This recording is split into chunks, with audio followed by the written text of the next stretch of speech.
Hello বন্ধুরা, তোমরা সবাই কেমন আছো? আজকে আমি তোমাদের একদম সহজ পদ্ধতিতে করে দেখাবো তালের ফুলুরি। খুব সহজেই তোমরা বাড়িতে বানিয়ে নিতে পারবে আর খেতে খুবই মজার হয়। এবারে আমি নারকেলটাকে কুড়ে নেব। এবারে তালের পাল্প বা মাড়িটাকে আমি একটু ফুটিয়ে নেব। তালের মাড়িটাকে অনবরত নাড়তে হবে, না হলে তলায় লেগে যেতে পারে।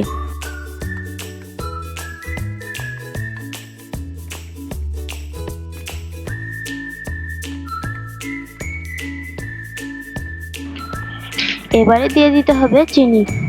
তালের মাড়িটাকে এবারে চামচ দিয়ে ভালো করে নাড়তে হবে যাতে চিনিটা গলে যায়।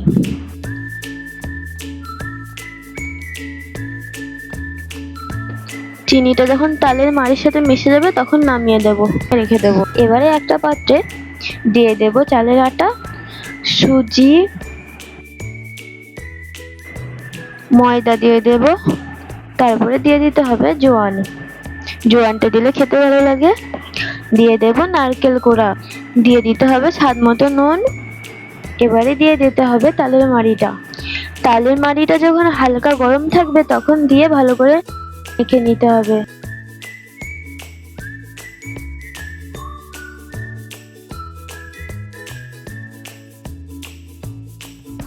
এবারে সবকিছুকে ভালো করে মেখে নিতে হবে। আমি এইখানে অল্প পরিমাণে জল দিয়েছি পিঠের ব্যাটারটা একটু নরম করব বলে। এই ব্যাটারটাকে এবারে 10 মিনিটের মতো রেখে দেব।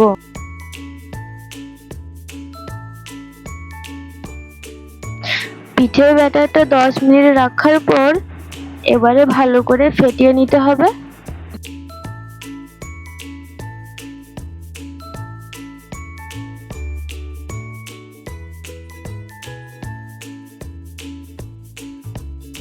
এইদিকে আমি তেলটাকে মিডিয়াম আঁচে গরম করে নিয়েছি।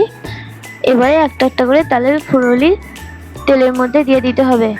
তালের ফুলুরিগুলোকে মিডিয়াম আঁচে ভেজে নিতে হবে, তাহলে ফুলুরির ভেতরটা ভালোভাবে সেদ্ধ হয়ে যাবে।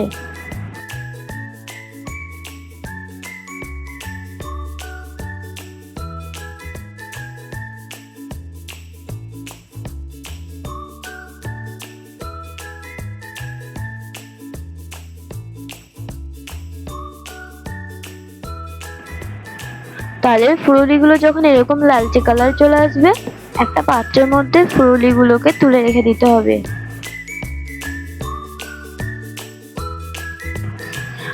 তৈরি হয়ে গেল তালের ফুলুরি।